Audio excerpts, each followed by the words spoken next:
والإسلام ديني ومحمدا رسول. أعوذ بالله من الشيطان الرجيم. بسم الله الرحمن الرحيم. ولما بلغ أشده واستوى آتيناه حكما وعلما وكذلك نجزي المحسنين.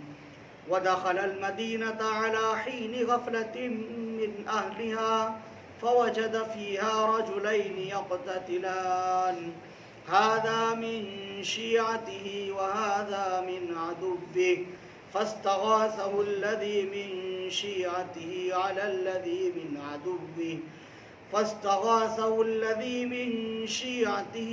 الذي من عدوه فوكزه موسى فقضى عليه قال هذا من عمل الشيطان إنه عدو مضل مبين. قال رب إني ظلمت نفسي فاغفر لي فغفر له إنه هو الغفور الرحيم. قال رب بما أنعمت علي فلن أكون ظهيرا للمجرمين. فأصبح في المدينة خائفا يترقب فإذا الذي استنصره بالأمس يستصرخه قال له موسى إنك لغوي مبين. صدق اللہ مولانا العظیم. سورۃ القصص کا یہ دوسرا رکوع ہے جس کی آیت نمبر 14 سے دوسرے رکوع کے اختتام تک آج ہمارے درس میں آیات شامل رہیں گی. تذکرہ چل رہا ہے حضرت موسیٰ علیہ السلام کی ولادت سے لے کر فرعون کے گھر تک پہنچنے کا اور کس طرح سے اللہ رب العالمین نے حضرت موسیٰ علیہ السلام کی حفاظت فرمائی اور کس طرح سے اللہ پاک نے خود فرعون کے گھر میں حضرت موسیٰ علیہ السلام کی پرورش کا فیصلہ فرمایا اور خود فرعون کے ہاتھوں میں حضرت موسیٰ علیہ السلام کی پرورش و پرداخت ہوئی اور وہ یہ سمجھتا رہا کہ یہ بچہ ہمارے لیے خیر کا باعث ہوگا اور اس سے ہمیں بہت سی بھلائیاں حاصل ہوں گی. اور حقیقت یہ ہے کہ فرعون کے لیے جو بھلائی اللہ پاک نے رکھی تھی وہ بھلائی اس نے حاصل نہیں کی بلکہ وہ سرکشی پر آمادہ رہا, سرکشی کرتا رہا. اس کو اس بات کا علم نہیں تھا کہ اس کی حکومت اور اس کی سلطنت یا جو اس کی بادشاہت ہے, جو لوگوں کے اوپر وہ ظلم و زیادتی کر رہا ہے, ان تمام کی تمام چیزوں کا خاتمہ حضرت موسیٰ علیہ السلام کے ہاتھوں ہونا ہے.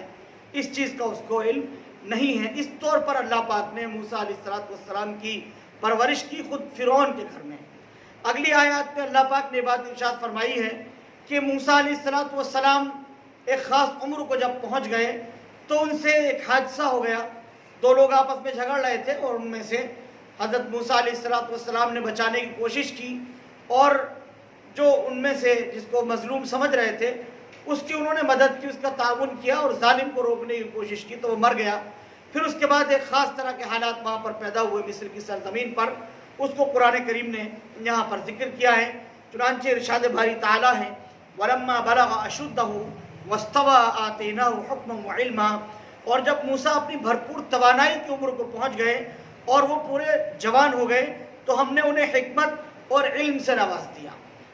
یہاں پر وَلَمَّا بَلَغَ أَشُدَّهُ یہ اشدہ کا لفظ استعمال کیا جاتا ہے کہ طاقت اور توانائی کی عمر کو پہنچنا, جو عام طور سے 35 سال کی عمر ہوتی ہے جس میں انسان بالکل پختہ ہو جاتا ہے اور جوانی کی بھرپور عمر ہوتی ہے اور اسی کیفیت میں اس کے 5 سال تقریباً گزرتے ہیں. یعنی 35 سال سے لے کر اور 40 سال کی جو عمر ہوتی ہے وہ رکود کی عمر ہوتی ہے. انسان کا جسم اور اس کی طاقت اور اس کی توانائی وہیں پر ٹھہر جاتی ہے. جب وہ 40 سال کا ہو جاتا ہے پھر وہ ڈھلان کی طرف آتا ہے. وہ چیزیں, اس کی عمر, اس کی قوت, اس کی طاقت, جو چیزیں اللہ پاک نے اس کو عطا کی تھی وہ دھیرے دھیرے گھٹنا شروع ہو جاتی ہے اور وہ بڑھاپے کی طرف بڑھنا شروع ہوتا ہے. تو یہ خاص عمر تھی, اس کی طرف اشارہ کیا کہ جب موسیٰ علیہ السلام 35 سال کی عمر کو پہنچ گئے تو اللہ سبحانہ و تعالیٰ نے فرمایا آتیناہ حکما و علما، ہم نے ان کو حکمت و دانائی عطا کی۔ حکم سے مراد یہاں پر نبوت اور رسالت ہے، ان کو نبوت اور رسالت عطا کر دی گئی، وعلما، اور علم شریعت ان کو عطا کر دیا گیا۔ جو شریعت اللہ رب العالمین نے طے کی تھی، مقرر متعین کی تھی، وہ شریعت حضرت موسیٰ علیہ السلام کو عطا کی گئی۔ اس کا مکمل علم حضرت موسیٰ علیہ السلام کو ہم نے عطا کر دیا اور دے دیا۔ وَكَذَلِكَ نَجْزِي الْمُحْسِنِينَ، اور نیک لوگوں کو ہم یوں ہی صلہ دیا کرتے ہیں، نیک لوگوں کو بدلہ ہم اسی طرح سے عطا کرتے ہیں کہ ان کو ہم اپنی خصوصی عطا اور خصوصی انعام سے نواز دیتے ہیں۔ وَدَخَلَ الْمَدِينَةَ عَلَى حِينِ غَفْلَةٍ مِّنْ أَهْلِهَا فَوَجَدَ فِيهَا رَجُلَيْنِ يَقْتَتِلَانِ هَذَا مِنْ شِيعَتِهِ وَهَذَا مِنْ عَدُوِّهِ، اور ایک دن وہ شہر میں ایسے وقت میں داخل ہوئے جب وہاں کے باشندے، وہاں کے رہنے والے لوگ، شہری لوگ غفلت میں پڑے ہوئے تھے۔ انہوں نے دیکھا، یعنی موسیٰ علیہ السلام نے دیکھا کہ وہاں دو آدمی آپس میں لڑ رہے ہیں، ایک ان میں سے موسیٰ علیہ السلام کی برادری کا ہے اور ایک دوسرا جو ہے وہ قبطی ہے، مصری، جو فرعون کی قوم کا ہے۔ یہ دونوں لڑ رہے تھے، ایک بنی اسرائیل میں سے ایک شخص تھا اور ایک قبطی تھا جو فرعون کی نسل سے، فرعون کی قوم سے تھا۔ یہ دونوں آپس میں لڑ رہے ہیں۔ حضرت موسیٰ علیہ السلام نے جب اپنی نبوت کا اعلان کیا اور لوگوں کو بتایا، خاص طور پر جب فرعون کو اس بات کا علم ہو گیا کہ یہی وہ بیٹا ہے جس کے بارے میں ہماری آسمانی کتابوں کا علم رکھنے والے لوگ یہ باتیں بتا چکے ہیں کہ ایک بنی اسرائیل کے ایک بیٹے کے ہاتھ پر میری حکومت کا خاتمہ ہو جائے گا، تو فرعون کو فرعون نے موسیٰ علیہ السلام کے قتل کا حکم دے دیا۔ لیکن یعنی فرعون کی جو بیوی تھی حضرت آسیہ، وہ بڑی محبت کرنے لگی تھی حضرت موسیٰ علیہ السلام سے۔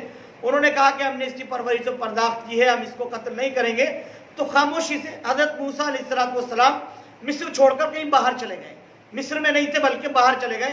اسی لیے قرآن کریم نے ذکر کیا کہ وَدَخَلَ الْمَدِينَةَ حِينَ غَفْلَةٍ، کہ غفلت کے وقت میں موسیٰ علیہ السلام وہاں پہنچے، یعنی مصر میں داخل ہوئے۔ جب مصر میں آئے تو حین غفلۃ من سے مراد مفسرین نے لکھا ہے کہ دوپہر کا وقت ہے، جو بے خبری کا ہوتا ہے، لوگ قیلولہ کرتے ہیں، تھوڑی دیر کے لیے آرام کرتے ہیں اور لیٹ جاتے ہیں، اس وقت وہاں پر پہنچے۔ یہ جو قیلولہ ہوتا ہے، یعنی دوپہر کا کھانا کھانے کے بعد تھوڑی دیر آرام کرنا، یہ مسنون ہے، سنت ہے۔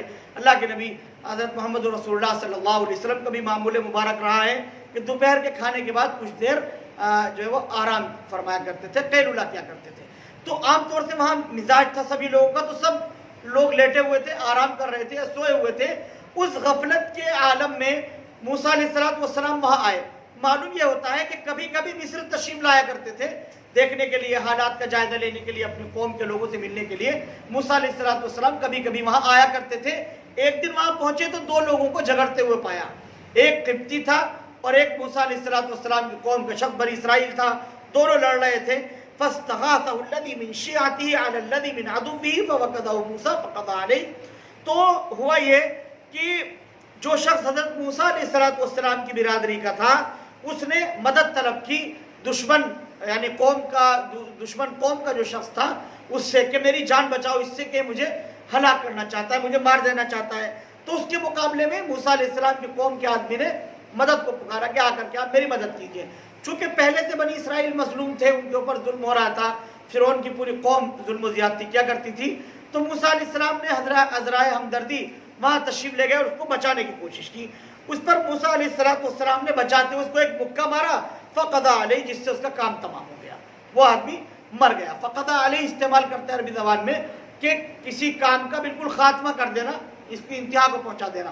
موسیٰ علیہ السلام نے مکہ مارا، دھکا دیا، بچایا۔ تو فوقظہ، موسیٰ مکہ مارنے کی بات ہے کہ اس کو الگ کرنا چاہ رہے تھے، بچانا چاہتے تھے کہ ظلم سے باز آ جائے، لیکن اس کا خاتمہ ہو گیا، وہ شخص جو ہے مر گیا۔ اب جب وہ مر گیا تو حالات اور زیادہ مشکل ہو گئے، بڑے سخت ہو گئے۔ لیکن چونکہ موسیٰ علیہ السلام کی قوم کا یہ آدمی تھا اور کسی نے دیکھا نہیں تھا، تو حضرت موسیٰ علیہ السلام کو اس بات کا خطرہ نہیں تھا کہ یہ بتائے گا، کیونکہ وہ تو اس کی جان بچائی تھی حضرت موسیٰ علیہ السلام نے۔ تو اس لیے پتہ نہیں چلا، کہیں بھی کسی کو پتہ نہیں چل سکا کہ آخر اس کو مارا کس نے۔ اس طرح سے گویا کہ اس بات کے اوپر پردہ پڑ گیا۔ فَوَقَذَهُ مُوسَىٰ فَقَضَىٰ عَلَيْهِ، موسیٰ علیہ السلام نے اس کو گھوسا مارا، جس سے اس کا خاتمہ ہو گیا، اس کا کام تمام ہو گیا۔ قَالَ هَذَا مِنْ عَمَلِ الشَّيْطَانِ، حضرت موسیٰ علیہ السلام نے پھر بھی یہ بات فرمائی کہ یہ شیطانی کام مجھ سے ہو گیا ہے۔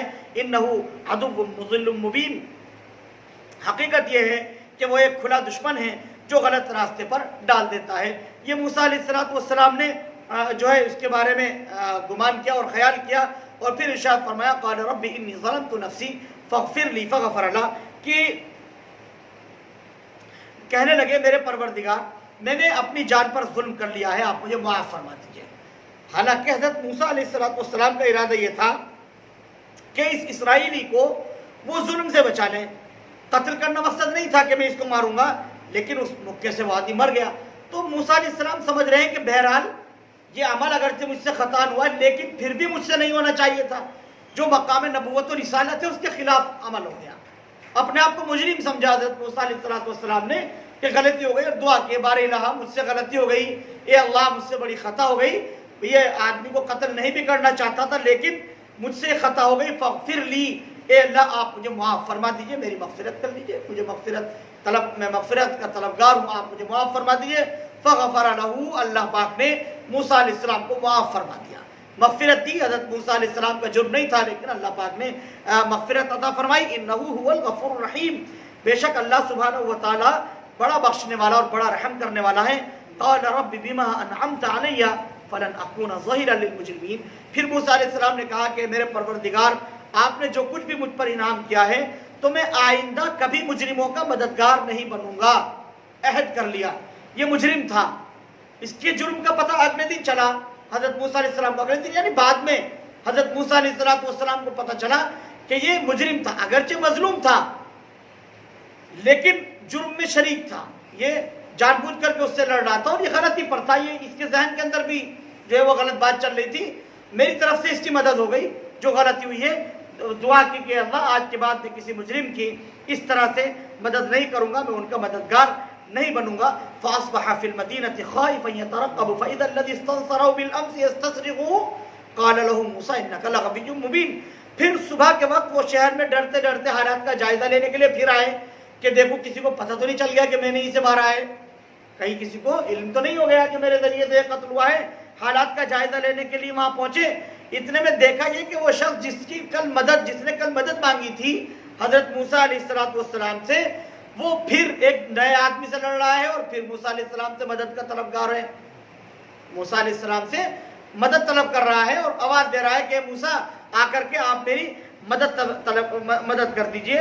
فریاد کے لیے حضرت موسیٰ علیہ السلام کو پکارا، موسیٰ علیہ السلام نے اس کو دیکھا اور فرمایا کہ معلوم ہوا کہ تو جو ہے کھلم کھلا شریر آدمی ہے، تیری مجھے مدد نہیں کرنی ہے، اس لیے کہ اب تو جان بوجھ کر کے ایسی حرکت کر رہا ہے۔ یہ جو ہے وہ موسیٰ علیہ السلام نے جو ہے اس آدمی سے کہا کہ معلوم ہوا کہ تم تو کھلم کھلا شریر آدمی ہو، تمہاری مدد اب نہیں کی جائے گی۔ حضرت موسیٰ علیہ السلام نے اس سے یہ بات فرما دی۔ تو ابھی تک موسیٰ علیہ السلام کا کسی کو علم نہیں تھا، لیکن یہ آدمی جان بوجھ کر کے موسیٰ علیہ السلام کو پکار رہا تھا تاکہ پولیس والوں کو، شرطیوں کو جو تلاش کر رہے ہیں ان کو پتہ چل جائے کہ قتل موسیٰ نے کیا ہے، ان کو اس بات کا علم ہو جائے، اس لیے اس نے اس طرح کی حرکت کی۔ جب یہ حرکت کی تو پولیس والوں کو، شرطیوں کو معلوم ہو گیا، اور یہ آدمی جس کی مدد ہو رہی تھی تو اس آدمی نے بتایا کہ جب مجھے چھڑانے کے لیے موسیٰ کو اس نے آواز دی تھی تو اس کا مطلب یہ ہے کہ کل والے آدمی کو جو پہلے قتل کیا جا چکا ہے اس کو بھی موسیٰ نے ہی جو ہے وہ قتل کیا ہے۔ تو موسیٰ علیہ السلام پہلے ایک دم سے سمجھ گئے کہ اس آدمی کا وتیرہ ہے کہ یہ لڑائی جھگڑے کرتا ہے اور جو ہے آپس میں لڑائی جھگڑے کرنے کا اس کا مزاج ہے، اس لیے موسیٰ علیہ السلام نے اس سے جو ہے وہ جان بچا لی۔ فلما ان اراد ان يبطش بالذي هو عدو لهما قال يا موسى اتريد ان تقتلني كما قتلت نفسا بالامس، پھر جب انہوں نے اس شخص کو پکڑنے کا ارادہ کیا، موسیٰ علیہ السلام نے کہا کہ تو پہلے تو یہ بات فرما دی کہ تو کھلا جو ہے دشمن ہے اور تو گڑبڑ کر رہا ہے، لیکن اس کی مدد کے لیے بہرحال آگے بڑھے، ارادہ کیا ہوگا۔ جب انہوں نے اس شخص کو پکڑنے کا ارادہ کیا جو ان دونوں کا دشمن تھا تو اس نے یعنی اسرائیلی شخص نے یہ بات کہنا شروع کی کہ موسیٰ کیا تم مجھے بھی اسی طرح قتل کرنا چاہتے ہو جیسے تم نے کل ایک آدمی کو قتل کر دیا تھا؟ اب اس آدمی کے سامنے جو قبطی ہے جو لڑ رہا ہے اس کے سامنے یہ آدمی کہہ رہا ہے کہ تم نے کل ایک آدمی کو قتل کر دیا تھا، تم غصے میں، ظاہر ہے کہ موسیٰ علیہ السلام کو غصہ آ گیا کہ مجھ سے مدد طلب کر رہا ہے، کل بھی ایک آدمی مروا دیا اور آج بھی مجھ سے اس طرح کی حرکت کر رہا ہے۔ موسیٰ علیہ السلام کو جب غصے میں اپنی طرف بڑھتے ہوئے دیکھا تو کہنے لگا کہ تم نے کل ایک آدمی کو قتل کر دیا تھا، تم مجھے بھی اسی طرح سے قتل کرنا چاہتے ہو۔ اس کا یہ کہنا تھا، اور قبطی کو پتہ چل گیا کہ کل موسیٰ نے قتل کیا ہے جو قتل اس سے پہلے ہو چکا ہے۔ چنانچہ حضرت موسیٰ علیہ السلام کی شکایت فرعون کے دربار تک پہنچ گئی۔ تو کہا ان تقتلنی کما قتلت نفسا بالامس، کیا تو مجھے قتل کر دینا چاہتا ہے اسی طرح سے جیسا کہ تو نے جو ہے وہ کل ایک آدمی کو قتل کر دیا تھا۔ ان تريد الا ان تكون جبارا في الارض وما تريد ان تكون من المصلحين، کہ تمہارا مقصد اس کے سوا کچھ نہیں ہے کہ تم زمین میں اپنی زبردستی جماؤ اور تم مصلح بننا نہیں چاہتے ہو۔ تم تو زمین میں اسی طرح سے جو ہے وہ زور زبردستی کے ساتھ اپنی باتیں منوا کر کے اپنی صلاحیت کا لوہا منوانا چاہتے ہو، لوگوں کے دلوں کے اندر رعب و داب بٹھانا چاہتے ہو، تم مصلح بننا نہیں چاہتے ہو، تمہارا عمل یہی ہے۔ اس طرح کی باتیں اس نے حضرت موسیٰ علیہ السلام کے بارے میں کہی۔ تو یہاں پر گویا یہ بات بالکل واضح ہو گئی کہ حضرت موسیٰ علیہ السلام کو یہ شخص گویا کہ پکڑوانا ہی چاہ رہا ہے کہ موسیٰ علیہ السلام کے بارے میں لوگوں کو علم ہو جائے کہ یہ جو قتل ہوا ہے یہ موسیٰ علیہ السلام کے واسطے سے اور ان کے ذریعے سے ہوا ہے۔ وَجَاءَ رَجُلٌ مِّنْ أَقْصَى الْمَدِينَةِ يَسْعَىٰ قَالَ يَا مُوسَىٰ إِنَّ الْمَلَأَ يَأْتَمِرُونَ بِكَ لِيَقْتُلُوكَ فَاخْرُجْ إِنِّي لَكَ مِنَ النَّاصِحِينَ۔ ایک شخص جو ہے دور دراز کے علاقے سے دوڑتا ہوا آیا اور اس نے کہا کہ موسیٰ آپ جو ہے لوگ آپس میں آپ کے سلسلے میں مشورہ کر رہے ہیں کہ وہ تمہیں قتل کر ڈالیں، اس لیے تم یہاں سے نکل جاؤ، یقین رکھو کہ میں تمہارے لیے بڑا خیر خواہ ہوں۔ چونکہ فرعون کو اس بات کا علم ہو چکا ہے کہ آپ قاتل ہیں، آپ نے کل ایک شخص کا قتل کر دیا تھا، وہاں تک کی بات پہنچ گئی ہے۔ اب دربار میں مشورے ہو رہے ہیں کہ موسیٰ کو قتل کیا جائے کسی بھی طرح سے پکڑ کر کے، اس لیے آپ کے لیے بہتر یہ ہے کہ اب آپ اس بستی کو چھوڑ دیں، آپ یہاں سے چلے جائیں۔ فخرج انی لک من الناصحین، آپ یہاں سے نکل جائیے، بے شک میں آپ کے لیے بڑا خیر خواہ ہوں۔